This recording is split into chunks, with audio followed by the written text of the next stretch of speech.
sorry.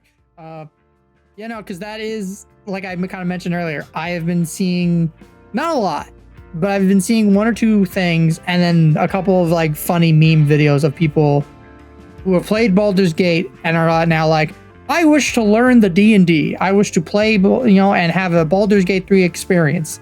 Yeah. And it's just like, ooh, so all right, how do I do this? Yeah. It's just like, as the GM.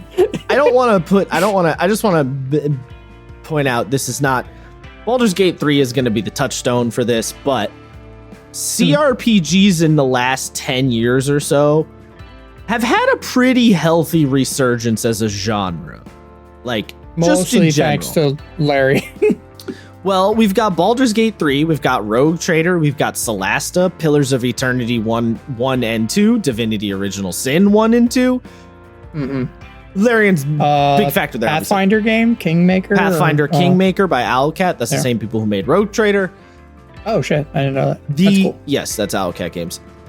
The CRPG space is really sort of exploding.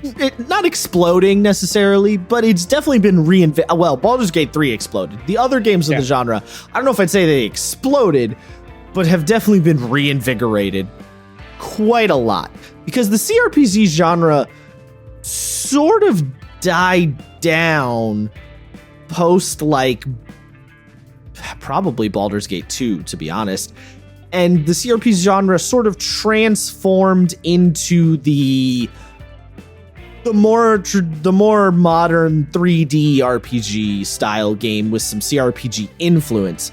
So, like, for example, Dragon Age Origins is kind of a CRPG game, but in the more modern-y kind of style. And Star Wars Knights of the Old Republic is literally based on D&D, I think 3.5 or maybe 3rd, I forget, but is literally based on D&D's rule system. Like, the game rolls D20s in the background to like check your attacks and stuff against an AC. Oh, shit, really? Yeah, no, that whole game is based on D&D. I had no idea. But Crazy. It obfuscates it and sort of video gamifies it, and it doesn't treat it the way a traditional CRPG did. So with the advent of those style of games, I mean, even Fallout is another great example. Fallout 1 and 2 are CRPGs, but Fallout 3 is a more modern third-person RPG, right? So, like, that era, there was a shift away. The CRPG, though, has kind of come back now, and now that Baldur's Gate 3 exploded the way it did, now it's like really everybody's paying attention to it. Yep. That is probably going to have a pretty strong effect on a lot of people's D&D games. Oh, yeah. I mean, I've already taken, like, inspiration and shit from Baldur's Gate that I want to throw in my game. I haven't had the whole player thing where it's like, all right, Matt, so as a bonus action, I would like to jump. And it's like, well, you can't. It's not really part of the game. Oh, okay. I would like to drink a potion of growth as a bonus action. It's like, we don't do that either. Okay. Do we have elixirs? No. Damn it. I hate this. I hate D&D. Yeah, I mean, that's like rule specific stuff. Those are kind of not as important, I don't think. I think what's going to be more of a thing to pay attention to, and maybe more of a problem with the video game GM effect, is that these CRPGs really sell the promise, the idea of what a tabletop game could be. They sell a beautiful, idealized version of what tabletop could be. In a way that, like, no human GM could ever really do. The thing about a video game, especially a big video game, right? Baldur's Gate is 100 to 120 hour game. 80 hours if you really gun it. It's a big fucking game. And it's all painstakingly handcrafted for 7 years. Your GM is not prepping your game for 7 years.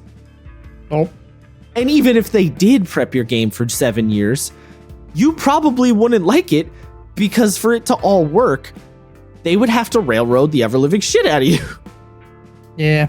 Because the thing is, right, when we play video games, we sit down and go, okay, I'm playing a video game, so I accept that there are going to be restrictions on what I can and can't do, because a video game, you have to pre-code all of the possibilities, and you can only program so many possibilities, right?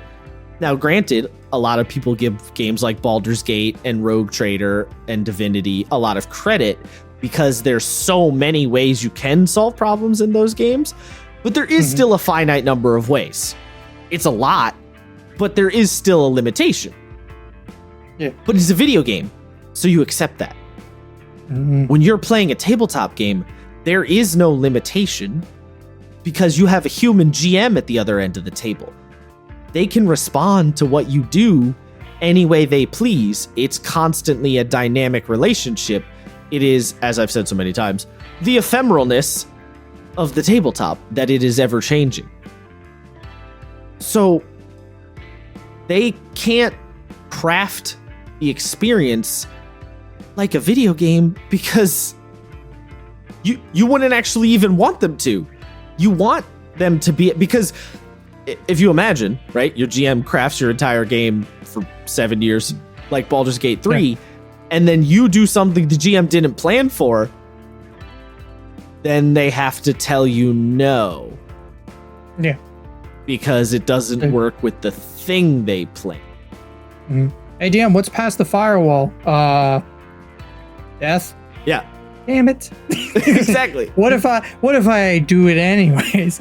What if can I cast create water on the firewall? It's water resisted fire. What? It's it's hellfire. It's mega fire. Super fire. Fire strained from Asmodeus's tank. You can't. What if I cut off all the oxygen in the room? Hellfire doesn't need oxygen. What? Just like keep coming up with more shit. Yeah, it's like, Jim, I'm from the city of Brass. I'm fire immune to fire. Immune to fire. This one it supersedes that. It's and actually, fire. if you're immune, it makes you vulnerable. Yeah. And it's like, Jim, why are you being a dickhead? What the fuck, Jim? Because I didn't prep this area. It took me 7 years. You're gonna go where I tell you to go.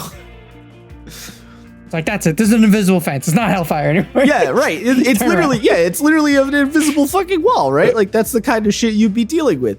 So, when you play a game like Baldur's Gate, obviously, yes, Baldur's Gate, Divinity, Rogue Trader, Pathfinder Kingmaker, they're selling the dream of what tabletop is, but it's gonna be a different experience. You gotta understand, your GM cannot make you a Baldur's Gate 3. It's just not a thing. And even if they furthermore, even if they did make you a Baldur's Gate 3, they can't make you all the amazing companions because, all the amazing companions had teams of writers and professional actors who played them and multiple takes to get everything correct. Like, there's just... I mean, I feel there's a lot of close. Things. I get pretty close. Like, you can get super attached to, like, random NPCs. You can get super attached to NPCs, but you can't... Jeff to Tabaxi. Yes. My players loved him. But his depth was the size of a puddle. Right. Here's the thing. The players can get very attached to Jeff the Tabaxi, but Jeff the Tabaxi does not have the same quality of writing and backstory that Asterion has. Right? Like, no, because you can't. Because you can't. You're only one GM. You're one human being. And you only got one shot. You're not going to do, like, rewrites for your game. Right? Like, it's the difference between a very elegant pre-production and you doing improv on the fly. It's not the same thing. And I don't know that I really have a point here 100% other than don't play Baldur's Gate 3, I guess, and then expect your D&D game to be the same thing. Yeah. DM, how come we're not fighting mind flayers yet? Like, I want to fight a mind flayer. Bro, you're level 1. They did it in Baldur's Gate. Yeah. And it's like, all right, you little shit. Yeah. They did do it in Baldur's Gate. It's true. We fought a Cambion at level 1. It's like, yeah, well, that was a weaker Cambion, and he was fighting another Mind Flayer. And if he, if you want to fight a Cambion, he'll probably just one shot all of you guys. So like, that's literally like the fucking in Dragon Heist, like literally level 1 or level 2 or whatever. Like literally, you go into the sewers and there's a Mind Flayer, and it's like, oh no. And yeah, and then turn 1, the Mind Flayer teleports away, but leaves his, Intellect Devourer to fight you. Which is more appropriate for your fucking level 1 or 2 characters. And it's like, nah, neat, thanks. If the Mind Flayer on his turn did anything else, we would be fucked. And dead. Adventure over, do not pass go, make a new character. Here's your halfling rogue. It's crazy. It's crazy that I get why, because we're going to put a bad guy in front of you and scare the players and all that, theatrical stuff. Like, I get that. But, like, it was also a moment where I had to, like, do the separation of, like, my character has no idea what that is. Me, Matt, though, is shitting bricks because I'm like, oh, no, that's a Mind Flayer. I'm a level 2 barbarian. Yes. I can't do that. I can't deal with that.